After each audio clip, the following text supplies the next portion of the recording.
हर हर महादेव, ओम नमः शिवाय। सावन मास की हरियाली, तीज भगवान शिव और माता पार्वती को समर्पित वित्र व्रत है। इस दिन सुहागिन महिलाएं पति की लंबी आयु, सुखी दाम्पत्य जीवन और परिवार की समृद्धि के लिए व्रत रखती हैं। माता पार्वती ने भी महादेव को पाने के लिए कठोर तपस्या की थी। आइए कथा को श्रवण करते हैं।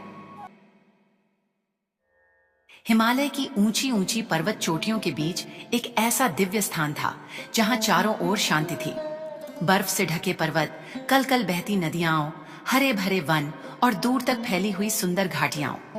ऐसा लगता था जैसे स्वयं प्रकृति वहां भगवान की आराधना करती हो। उसी हिमालय पर्वत के महल में राजा हिमवान और उनकी पत्नी माता मैना निवास करते थे। उनके घर एक दिव्य कन्या ने जन्म लिया था, माता पार्वती। पार्वती बचपन से ही साधारण कन्या नहीं थी। उनके मन में बचपन से ही भगवान शिव के प्रति एक अटूट आकर्षण था। जब भी वे भगवान शिव का नाम सुनती, उनका हृदय भक्ति से भर जाता। माता मैना कई बार अपनी पुत्री से कहती, बेटी पार्वती, तुम अभी बहुत छोटी हो। संसार में कितने सुंदर और शक्तिशाली राजकुमार हैं। तुम्हें अपने भविष्य के बारे में भी सोचना चाहिए। पार्वती धीरे से मुस्कुराती और कहती, माँ, मेरे मन ने तो अपना वर चुन लिया है। मेरे लिए भगवान शिव के समान कोई दूसरा नहीं है। माता मैना यह सुनकर चिंतित हो जाती। उन्हें पता था कि भगवान शिव कैलाश पर रहने वाले योगी हैं। उनके शरीर पर भस्म है, गले में सर्प है, वस्त्र के नाम पर व्याघ्र चर्म है और संसार की सुख सुविधाओं से उनका कोई संबंध नहीं। माँ को डर था कि उनकी कोमल पुत्री इतना कठिन जीवन कैसे जी पाएगी, लेकिन नियति ने तो कुछ और ही लिख रखा था। एक दिन देवर्षि नारद हिमालय के महल में आए। उन्होंने बालिका पार्वती को देखा और उनकी दिव्य आभा देखकर समझ गए कि यह कोई साधारण कन्या नहीं है। देवर्षि ने राजा हिमवान से कहा, राजन, आपकी पुत्री का भाग्य अत्यंत दिव्य है। इनके जीवन में स्वयं महादेव का आगमन लिखा है। यह सुनकर पार्वती के हृदय में जैसे कोई दीपक जल उठा। उन्होंने मन ही मन कहा, यदि महादेव ही मेरे जीवन के स्वामी हैं, तो मैं उन्हें पाने के लिए कुछ भी सह लूंगी। लेकिन भगवान शिव को पति रूप में पाना इतना सरल नहीं था। महादेव संसार से विरक्त होकर गहन तपस्या में लीन थे। उनके हृदय में विवाह का कोई विचार नहीं था। पार्वती ने यह बात जान ली। उन्होंने अपने माता पिता के सामने हाथ जोड़कर कहा, पिताजी, मैं भगवान शिव को पति रूप में पाने के लिए तपस्या करना चाहती हूँ। राजा हिमवान का हृदय कांप उठा। बेटी, तपस्या बहुत कठिन होती है। तुम राजमहल में पली हो। तुम्हारे कोमल पैरों ने कभी कांटों का दर्द नहीं सहा। तुम जंगल की कठिनाइयां कैसे सहोगी? पार्वती ने शांत स्वर में कहा, पिताजी, जिस प्रेम में भगवान का नाम जुड़ जाए, वहां कठिनाई भी पूजा बन जाती है। माता मैना की आंखों से आंसू बहने लगे। उन्होंने पार्वती को गले लगाकर कहा, बेटी, मुझे डर लगता है, कहीं तुम्हें कुछ हो न जाए। पार्वती ने मां के आंसू पोंछे और बोली, मां, चिंता मत करो। यदि मेरी भक्ति सच्ची है तो महादेव स्वयं मेरी रक्षा करेंगे। और फिर वह दिन आया। पार्वती ने राजमहल के सुख छोड़ दिए। उन्होंने सुंदर वस्त्र उतार दिए, आभूषण त्याग दिए। महल के कोमल बिस्तर को छोड़कर जंगल की भूमि को अपना आसन बना लिया। जिस कन्या के पैरों में कभी कांटा नहीं चुभा था, अब वही नंगे पैरों से पहाड़ों के कठिन रास्तों पर चल रही थी। दिन बीतते गए। पहले उन्होंने फल खाकर तपस्या की, फिर केवल पत्तों पर रहने लगी और धीरे धीरे उन्होंने पत्ते भी छोड़ दिए। अब वे केवल भगवान शिव का नाम लेकर तपस्या करती थीं। ओम नमः शिवाय। सुबह, दोपहर, रात, हर समय उनके होठों पर केवल महादेव का नाम रहता। एक दिन अचानक आकाश में काले बादल छा गए। तेज हवा चलने लगी। फिर बारिश शुरू हो गई। पहाड़ों पर इतनी तेज वर्षा हुई कि चारों ओर पानी भर गया। पैरों की शाखाएं टूटने लगीं। ठंडी हवाएं शरीर को चीरने लगीं।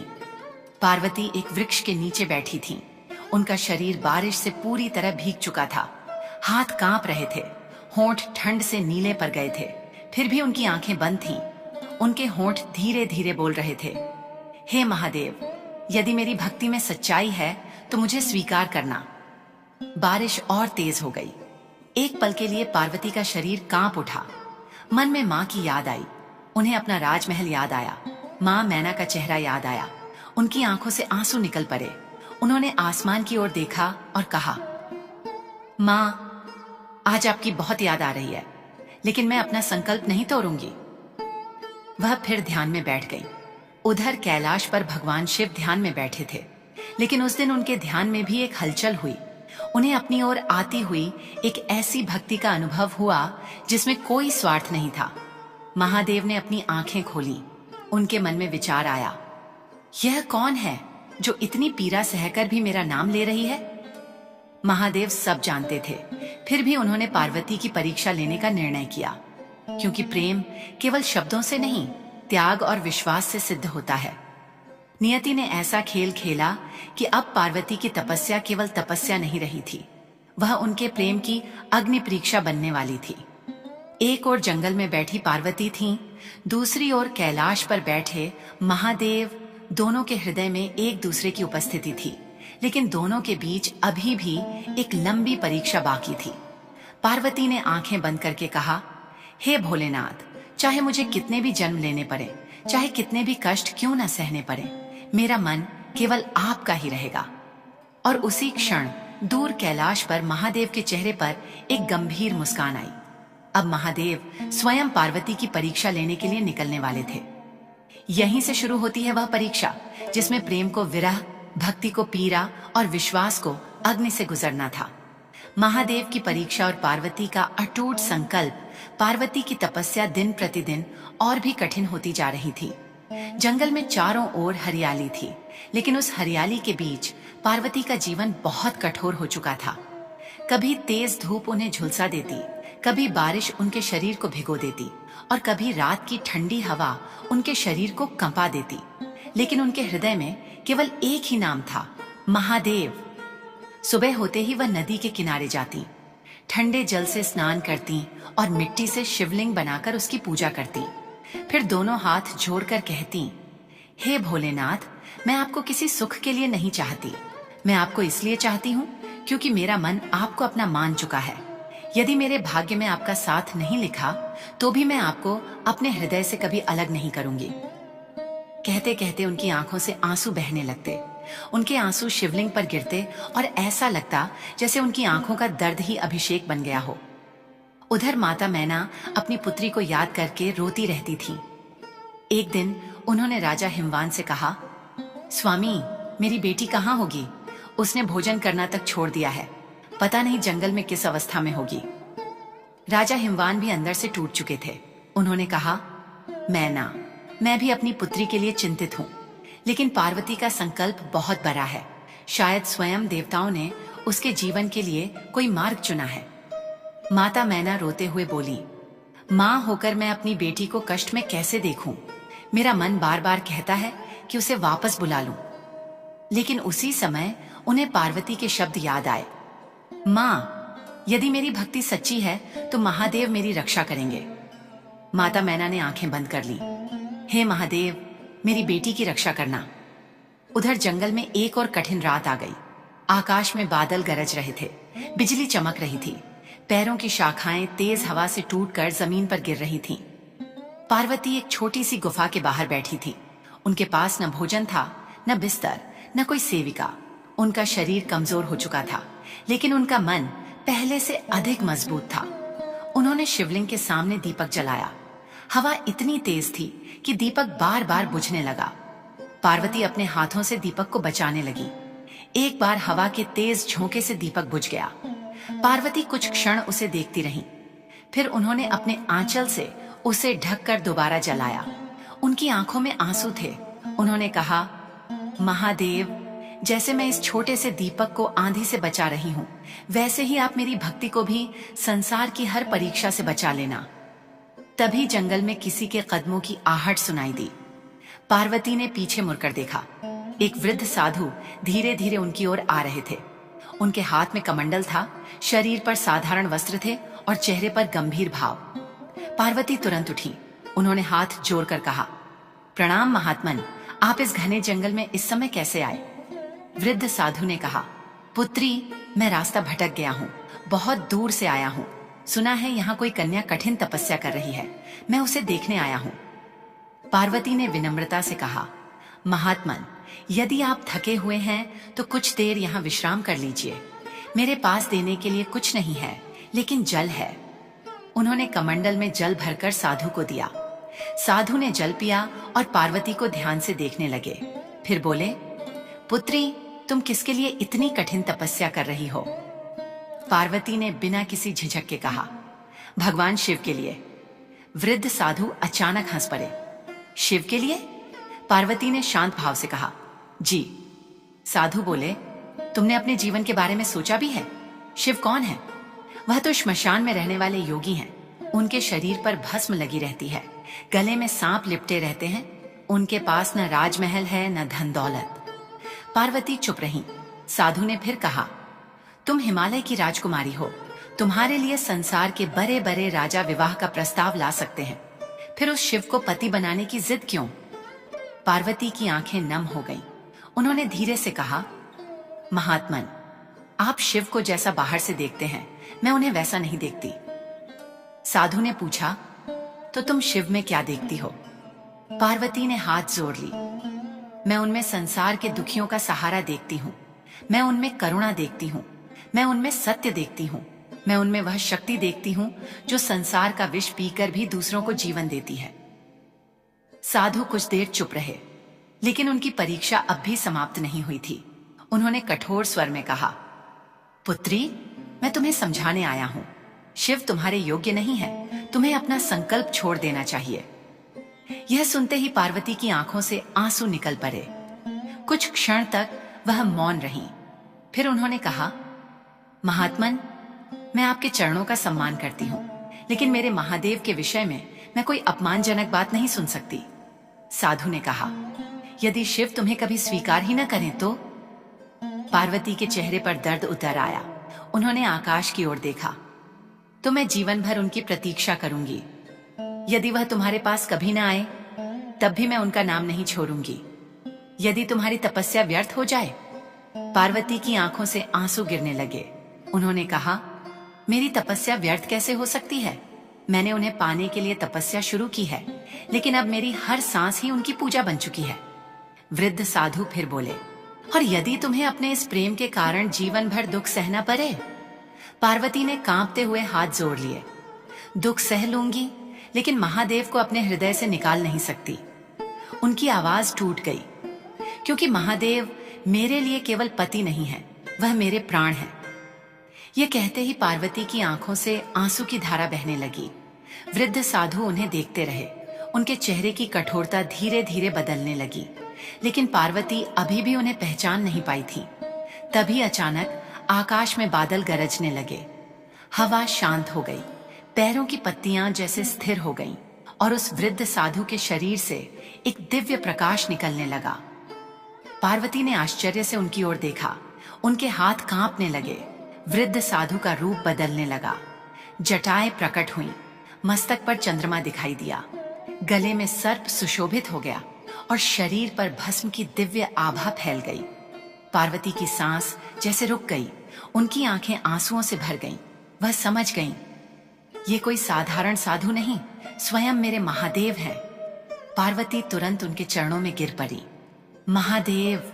उनकी आवाज में वर्षों का विरह, दर्द और प्रेम एक साथ निकल पड़ा। लेकिन महादेव ने अभी कुछ नहीं कहा। उन्होंने केवल पार्वती की ओर देखा। उनकी आंखों में भी करुणा थी, क्योंकि उन्होंने देख लिया था कि यह प्रेम किसी सुख की इच्छा नहीं था। यह तो आत्मा की पुकार थी। लेकिन पार्वती की अगली परीक्षा अभी बाकी थी। महादेव ने गंभीर स्वर में कहा, पार्वती, तुम्हारी भक्ति मैंने देख ली है, लेकिन क्या तुम मेरे साथ उस जीवन को स्वीकार करोगी जिसमें राजमहल का सुख नहीं होगा? क्या तुम मेरे साथ तप, त्याग और कठिनाइयों में भी रह सकोगी? पार्वती ने बिना देर किए उत्तर दिया, महादेव, जहां आप हैं वहीं मेरा कैलाश है। आपके चरणों में यदि कांटे भी मिलें तो वे मेरे लिए फूल हैं। महादेव की आंखों में करुणा भर आई, लेकिन उसी क्षण उन्होंने कहा, तो तैयार हो जाओ पार्वती, क्योंकि तुम्हारे प्रेम की सबसे बड़ी परीक्षा अभी बाकी है। पार्वती ने हाथ जोड़कर सिर झुका दिया। उनके हृदय में डर भी था, आंखों में आंसू भी थे, लेकिन विश्वास पहले से कहीं अधिक मजबूत था।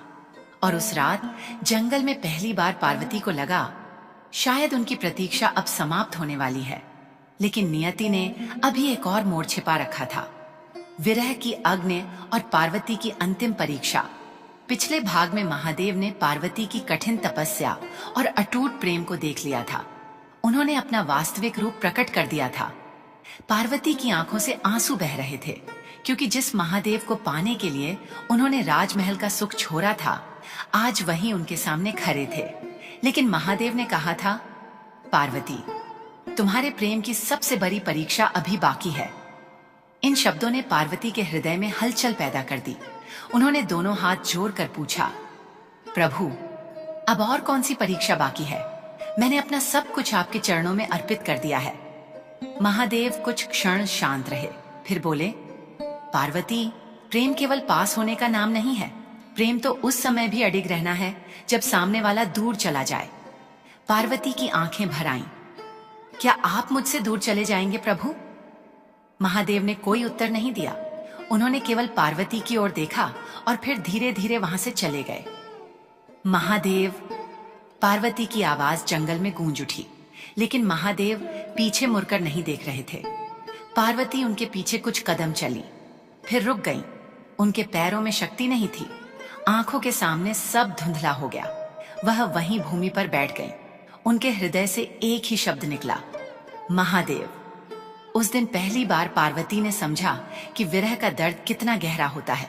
जिस व्यक्ति को पाने के लिए उन्होंने वर्षों तक तपस्या की, वही आज उनके सामने आकर फिर उनसे दूर चला गया था। नियति ने ऐसा खेल खेला कि मिलन सामने होकर भी विरह बन गया। पार्वती ने अपनी आंखें बंद कर लीं। आंसू लगातार बहते रहे।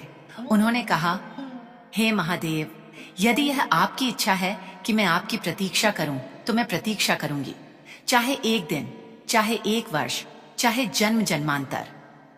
उधर माता मैना को जैसे अपनी पुत्री की पीड़ा का आभास हो रहा था।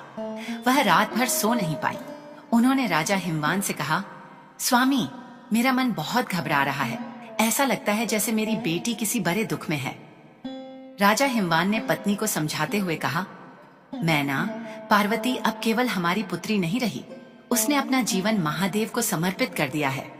हमें उसकी भक्ति पर विश्वास रखना होगा।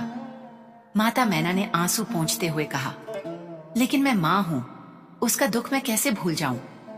उनकी आवाज कांप रही थी। काश मैं अपनी बेटी के पास जाकर उसे अपने सीने से लगा पाती। लेकिन पर्वतों की दूरी और पार्वती का संकल्प उन्हें रोक रहा था। उधर जंगल में रात उतर चुकी थी। चारों ओर अंधेरा था। जंगली जानवरों की आवाजें सुनाई दे रही थीं। तेज हवा चल रही थी। पार्वती एक वृक्ष के नीचे बैठी थी। न उनके पास भोजन था, न पानी। शरीर कमजोर था, लेकिन उनकी आंखें बंद थीं। वह लगातार झप कर रही थी। ओम नमः शिवाय, ओम नमः शिवाय। कभी उनकी आवाज बहुत धीमी हो जाती, कभी आंखों से आंसू निकल आते। फिर वह अपने आंसू पोंछकर कहती, नहीं, मैं कमजोर नहीं पड़ूंगी। महादेव मेरी परीक्षा ले रहे हैं। सुबह हुई, सूरज निकला, लेकिन उस दिन गर्मी बहुत अधिक थी। पार्वती का शरीर तपती धूप में झुलसने लगा। उन्होंने नदी से थोड़ा जल लिया और शिवलिंग का अभिषेक किया। फिर स्वयं बिना जल पिए ध्यान में बैठ गई। घंटों बीत गए। दोपहर हो गई। सूरज सिर के ऊपर था। पार्वती का शरीर पसीने से भीग गया। उनकी सांसें भारी होने लगी। एक क्षण ऐसा आया जब उनका शरीर आगे की ओर झुक गया, लेकिन उन्होंने जमीन पर हाथ रखकर स्वयं को संभाल लिया। उनकी आंखों से आंसू निकले। उन्होंने कहा, महादेव, शरीर मेरा है, लेकिन प्राण आपके हैं। यदि शरीर टूट भी जाए तो मेरी भक्ति नहीं टूटेगी। उसी समय दूर आकाश में बादल घिर आए। कुछ ही देर में तेज बारिश शुरू हो गई। बारिश की बूंदें पार्वती के शरीर पर पड़ने लगी। मिट्टी गीली हो गई। उनके सामने बनाया हुआ शिवलिंग भी पानी से घिर गया। पार्वती ने अपने हाथों से उसके चारों ओर मिट्टी हटाई ताकि शिवलिंग पानी में डूब न जाए। उनके हाथ मिट्टी से भर गए। नाखूनों में मिट्टी जम गई। हाथों पर छोटे छोटे घाव हो गए। फिर भी वह मुस्कुराई। महादेव, आज आपके शिवलिंग को बचाते बचाते यदि मेरे हाथ घायल हो गए तो यह भी मेरा सौभाग्य है। यह दृश्य देखकर जैसे स्वयं प्रकृति भी भावुक हो उठी। पैरों की शाखाएं हवा में झूमने लगीं। पक्षियों की आवाजें धीमी हो गईं, मानो पूरी सृष्टि उस तपस्विनी की भक्ति देख रही हो। लेकिन तभी उनके मन में एक विचार आया, क्या महादेव सच में मुझे स्वीकार करेंगे? यह विचार आते ही उनके चेहरे पर चिंता छा गई। उन्होंने सिर झुका लिया। यदि मेरी तपस्या में कोई कमी रह गई हो तो? उनकी आंखों से आंसू बहने लगे। प्रभु, मैंने कभी आपको पाने के अलावा कुछ नहीं मांगा। यदि मेरी भक्ति में कोई कमी है तो मुझे बता दीजिए, लेकिन मुझे अपने चरणों से दूर मत कीजिए। उधर कैलाश पर बैठे महादेव सब देख रहे थे। उनके हृदय में भी करुणा उमड़ रही थी। उन्होंने माता पार्वती की पीड़ा देखी, उनके घायल हाथ देखे, उनकी आंखों के आंसू देखे। महादेव का मन भर आया। उन्होंने धीरे से कहा, पार्वती, तुमने मेरे लिए जितना सहा है उतना संसार में कोई साधारण प्रेम नहीं सह सकता। लेकिन महादेव अभी भी मौन रहे, क्योंकि वह चाहते थे कि पार्वती का संकल्प केवल भावना नहीं बल्कि अटूट विश्वास बन जाए। उसी समय देवर्षि नारद कैलाश पहुंचे। उन्होंने महादेव से कहा, प्रभु, माता पार्वती की तपस्या देखकर मेरा हृदय भी द्रवित हो गया है। वह आपको पाने के लिए स्वयं को भूल चुकी है। अब उनकी परीक्षा समाप्त कर दीजिए। महादेव ने शांत स्वर में कहा, नारद, मैं उनकी भक्ति जानता हूँ, लेकिन संसार को भी यह जानना चाहिए कि सच्चा प्रेम सुख में नहीं, त्याग और कठिनाई में पहचाना जाता है। नारद जी ने हाथ जोड़ दिए। प्रभु, आपकी लीला अपरंपार है। उधर पार्वती ने उसी रात एक नया संकल्प लिया। उन्होंने कहा, अब मैं और भी कठोर व्रत करूंगी। सावन का पवित्र समय है। प्रकृति स्वयं शिव और शक्ति के मिलन की साक्षी बन रही है। मैं हरियाली के बीच बैठकर महादेव की आराधना करूंगी। जब तक महादेव मुझे स्वीकार नहीं करते, मैं अपने संकल्प से पीछे नहीं हटूंगी। उन्होंने मिट्टी से शिव पार्वती की प्रतिमा बनाई। उस प्रतिमा को फूलों से सजाया, आसपास की हरी पत्तियों से पूजा का स्थान सजाया। फिर हाथ जोड़कर बोली, हे भोलेनाथ, आज से मेरा हर श्वास आपका नाम होगा। मेरा हर आंसू आपकी पूजा होगा। मेरा हर कष्ट आपके चरणों में अर्पण होगा। फिर उन्होंने आंखें बंद कर ली। उनके होठों से निकला, ओम नमः शिवाय। और उसी क्षण दूर कैलाश पर महादेव ने आंखें बंद कर ली। उनके चेहरे पर हल्की मुस्कान थी, क्योंकि अब वह समय दूर नहीं था जब तपस्या की अग्नि से निकला यह प्रेम विवाह के पवित्र बंधन में बदलने वाला था। लेकिन उससे पहले महादेव को पार्वती के सामने एक ऐसी बात कहनी थी जिसे सुनकर पार्वती का हृदय फिर से टूटने वाला था। उनका शरीर तपस्या से कमजोर हो चुका था। हाथों में घाव थे, आंखों में आंसू थे, लेकिन हृदय में महादेव के प्रति विश्वास पहले से भी अधिक मजबूत था। सावन का महीना अपने पूरे सौंदर्य में था। चारों ओर हरियाली छाई थी। पैरों की शाखाओं पर झूले पड़ने लगे थे। वर्षा की बूंदें धरती को भिगो रही थीं। लेकिन उस हरियाली के बीच पार्वती का जीवन अभी भी तपस्या की अग्नि में जल रहा था।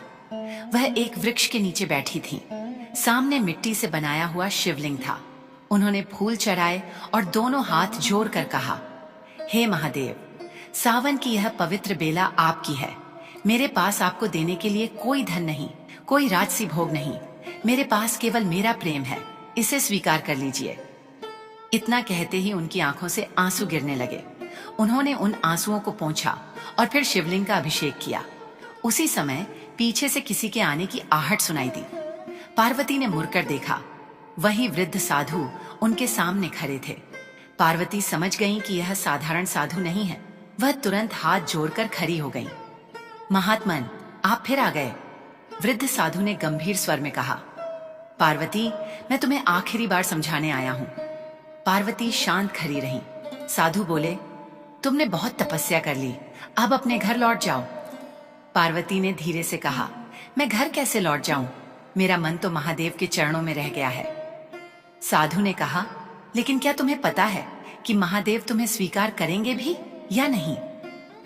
पार्वती कुछ क्षण चुप रही, फिर बोली, मुझे उनके स्वीकार करने से पहले ही अपना मन उन्हें सौंप चुकी हूं। साधु ने कठोर स्वर में कहा, अगर मैं कहूं कि महादेव ने तुम्हें स्वीकार करने से मना कर दिया है? यह सुनते ही पार्वती के चेहरे का रंग उड़ गया। उनके हाथ कांपने लगे। नहीं, उनकी आंखों में आंसू आ गए।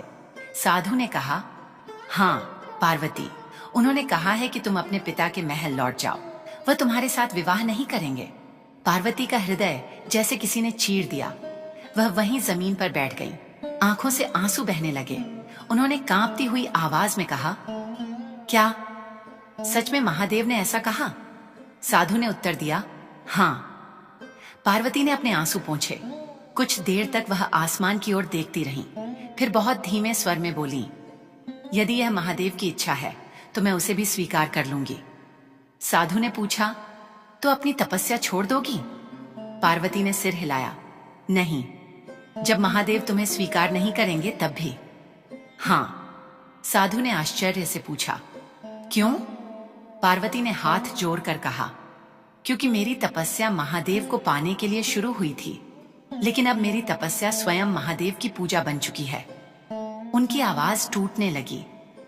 यदि महादेव मुझे अपना न बनाए तब भी मैं उन्हें अपना मानना नहीं छोड़ सकती। फिर वह रोते हुए बोली, महादेव मुझे स्वीकार करें या न करें, मैं उन्हें अपने हृदय से कभी निकाल नहीं सकती। यह सुनते ही वातावरण जैसे बदल गया। साधु कुछ देर तक मौन रहे, फिर बोले, यदि तुम्हें जीवन भर अकेले रहना पड़े तो? पार्वती ने आंखें बंद कर लीं। रह लूंगी। यदि तुम्हें संसार के लोग कहें कि तुम्हारी तपस्या व्यर्थ हो गई, सह लूंगी। यदि तुम्हें अपने प्रेम के बदले केवल विरह मिले। पार्वती की आंखों से आंसू गिर पड़े। उन्होंने कहा, विरह भी स्वीकार है, लेकिन महादेव से विमुख होना स्वीकार नहीं। उनके ये शब्द सुनकर साधु का हृदय द्रवित हो उठा, लेकिन परीक्षा अब भी समाप्त नहीं हुई थी। साधु ने कहा, पार्वती, अपने सामने शिवलिंग रखकर इतने वर्षों से पूजा कर रही हो, क्या तुम्हें नहीं लगता कि पत्थर में भगवान कहां से आएंगे? पार्वती ने तुरंत कहा, जिसके हृदय में श्रद्धा हो उसके लिए पत्थर भी भगवान बन जाता है। साधु ने फिर कहा, और यदि तुम्हारा विश्वास भी एक दिन टूट गया तो? पार्वती ने अपने हृदय पर हाथ रखा। मेरा शरीर टूट सकता है, मेरी सांस रुक सकती है, मेरी आंखों के आंसू सूख सकते हैं, लेकिन महादेव पर मेरा विश्वास नहीं टूटेगा। इतना कहते कहते पार्वती बेहोश होकर भूमि पर गिर पड़ी। उनका शरीर तपस्या और उपवास से अत्यंत कमजोर हो चुका था। साधु ने उन्हें गिरते देखा। उनके चेहरे पर पहली बार चिंता दिखाई दी।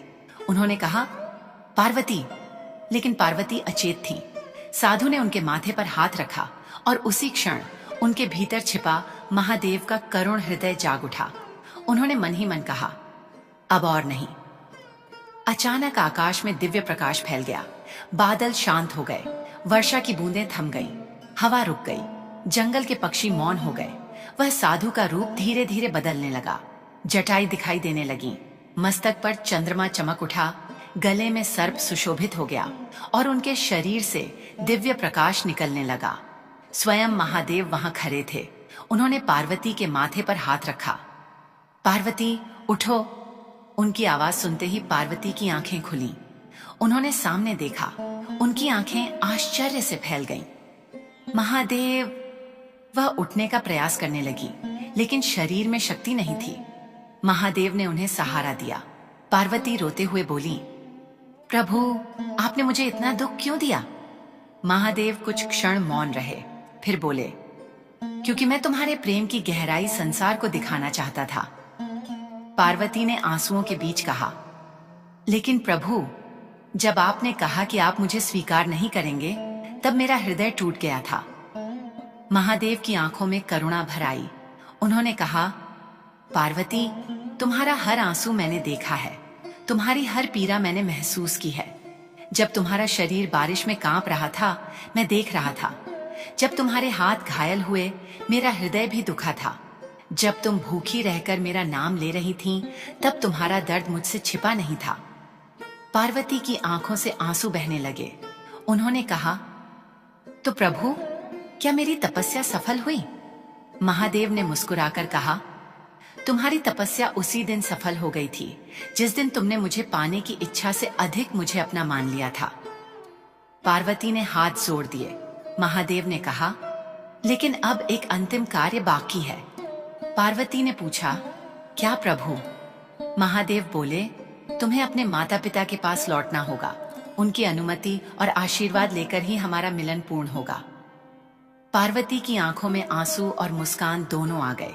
उन्होंने कहा, जैसी आपकी आज्ञा महादेव। महादेव ने आशीर्वाद देते हुए कहा, तुम्हारी भक्ति ने मुझे बांध लिया है पार्वती, अब कोई शक्ति हमें अलग नहीं कर सकती।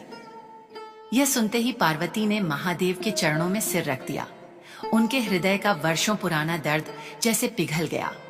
लेकिन अभी विवाह बाकी था, माता पिता की स्वीकृति बाकी थी और संसार को उस दिव्य मिलन का साक्षी बनना बाकी था। उधर हिमालय के महल में माता मैना को अब भी पता नहीं था कि उनकी पुत्री के जीवन में कैसी दिव्य घड़ी आने वाली है। नियति ने अब उनके घर के द्वार पर वह सुख लिख दिया था जिसके लिए उनकी बेटी ने अपना पूरा जीवन तपस्या में लगा दिया था। पार्वती के लिए यह क्षण किसी स्वप्न से कम नहीं था। जिस महादेव को पाने के लिए उन्होंने भूख, प्यास, वर्षा, धूप, ठंड और विरह तक सह लिया था, आज उन्हीं महादेव ने उनके प्रेम को स्वीकार कर लिया था। लेकिन पार्वती के हृदय में एक बात अभी भी थी। उन्हें अपनी माँ मैना की चिंता थी। उन्हें पता था कि माँ ने उनके लिए कितनी रातें रोते हुए बिताई हैं। पार्वती ने महादेव से कहा, प्रभु, मेरी माँ बहुत दुखी है। उन्हें लगता होगा कि उनकी बेटी जंगल में अकेली कष्ट सह रही है। महादेव ने प्रेम से कहा, पार्वती, अब तुम्हारी माँ की आंखों में आंसू नहीं रहेंगे, तुम अपने घर जाओ। पार्वती ने हाथ जोड़कर प्रणाम किया। अगले दिन वह हिमालय के महल की ओर चल पड़ी। कई दिनों की कठिन यात्रा के बाद जब वह महल के द्वार पर पहुंची तो द्वारपाल उन्हें पहचान कर आश्चर्य में पड़ गया। वह दौड़ता हुआ भीतर गया। महारानी, राजकुमारी पार्वती लौट आई हैं। माता मैना ने जैसे ही यह सुना वह सब कुछ छोड़कर दौड़ पड़ी। दरवाजे पर अपनी बेटी को देखते ही उनकी आंखों से आंसू बहने लगे।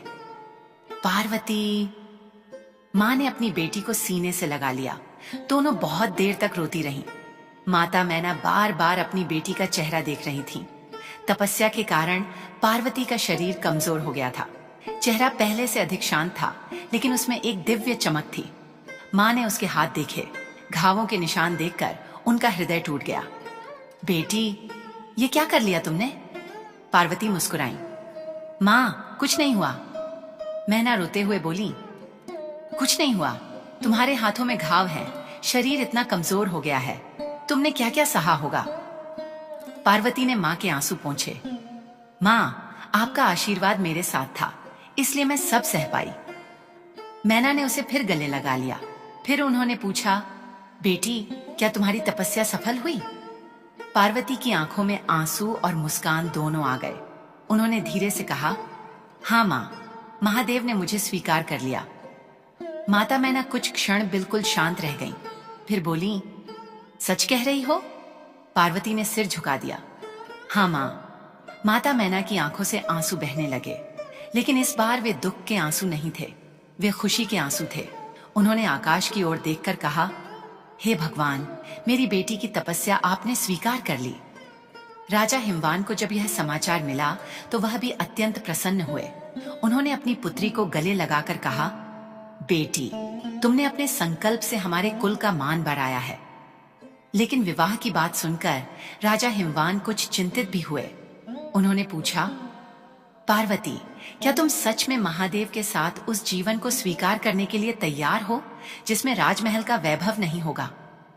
पार्वती ने मुस्कुराकर कहा, पिताजी, मेरे लिए महादेव ही सबसे बड़ा वैभव है। उनके साथ यदि मुझे वन में रहना पड़े तो भी मैं प्रसन्न रहूंगी। राजा हिमवान ने अपनी पुत्री के सिर पर हाथ रखा। तुम्हारा निर्णय ही मेरा निर्णय है। इसके बाद महल में विवाह की तैयारियां शुरू हो गईं। हिमालय की चोटियों को फूलों से सजाया जाने लगा। नदियों के किनारे दीप जलाए गए। हर तरफ मंगल गीत गाए जाने लगे। देवताओं को निमंत्रण भेजे गए। आर्ष मुनि आने लगे। सावन की हरियाली के बीच पूरा हिमालय जैसे दुल्हन की तरह सज गया। माता मैना ने अपनी बेटी के लिए सुंदर वस्त्र और आभूषण तैयार किए, लेकिन पार्वती के मन में केवल महादेव की छवि थी। वह कभी कभी अकेले बैठकर उन दिनों को याद करती जब वह जंगल में भूखी प्यासी बैठकर महादेव का नाम लिया करती थी। उनकी आंखें नम हो जाती। वह सोचती, क्या सच में वही दिन थे जब मैं अकेली बैठकर महादेव की प्रतीक्षा करती थी? फिर उन्हें वह रात याद आती जब बारिश में उनका शरीर कांप रहा था।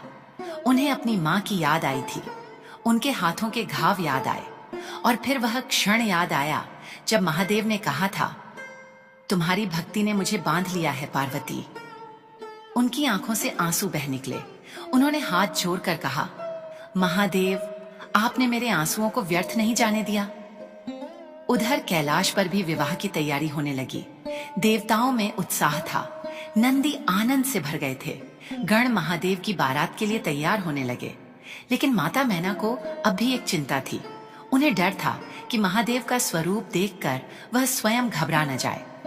उन्होंने पार्वती से पूछा, बेटी, महादेव की बारात कैसी होगी? पार्वती मुस्कुराई, माँ, जैसी भी होगी वह मेरे लिए सबसे सुंदर होगी। माता मैना ने कहा, लेकिन मैंने सुना है कि महादेव के साथ भूत प्रेत और गण भी रहते हैं। उनके गले में सर्प हैं और शरीर पर भस्म लगी रहती है। पार्वती ने माँ का हाथ पकड़ लिया। माँ, आप बाहर का रूप मत देखना, उनके भीतर पूरा संसार बसता है। माता मैना कुछ नहीं बोली, लेकिन उनके मन में एक हल्का डर बैठ गया। विवाह का दिन निकट आता गया और फिर वह शुभ दिन भी आ गया। दूर से डमरू की आवाज सुनाई देने लगी। पहाड़ों में गूंज उठी, हर हर महादेव। महादेव की बारात हिमालय की ओर बढ़ रही थी। आगे नंदी थे, पीछे शिवगण थे, देवता थे, आर्षि मुनि थे, और सबसे अंत में स्वयं भगवान शिव दिव्य स्वरूप में विराजमान थे। उनकी जटाओं में चंद्रमा सुशोभित था, गले में सर्प था, माथे पर त्रिपुंड था, हाथ में त्रिशूल था। उनका स्वरूप देखकर देवता भी नतमस्तक हो रहे थे। लेकिन जब माता मैना ने बारात को देखा तो वह एक क्षण के लिए भयभीत हो गईं। उनके सामने भूत प्रेतों जैसे दिखने वाले गण थे। डमरू बज रहे थे, चारों ओर विचित्र स्वर सुनाई दे रहे थे। माता मैना ने घबराकर कहा, यह कैसी बारात है? उनका हृदय कांप उठा। क्या मेरी बेटी इसी बारात के साथ जाएगी? पार्वती ने मां की ओर देखा। उन्होंने धीरे से कहा, मां, भय मत कीजिए, जिनके साथ स्वयं महादेव हैं वहां भय कैसा? माता मैना की आंखों में आंसू आ गए। उन्होंने अपनी बेटी का हाथ पकड़ लिया। पार्वती, मैंने तुम्हें बहुत कष्ट में देखा है, अब मैं तुम्हें किसी और दुख में नहीं देखना चाहती। पार्वती ने मां को गले लगाया।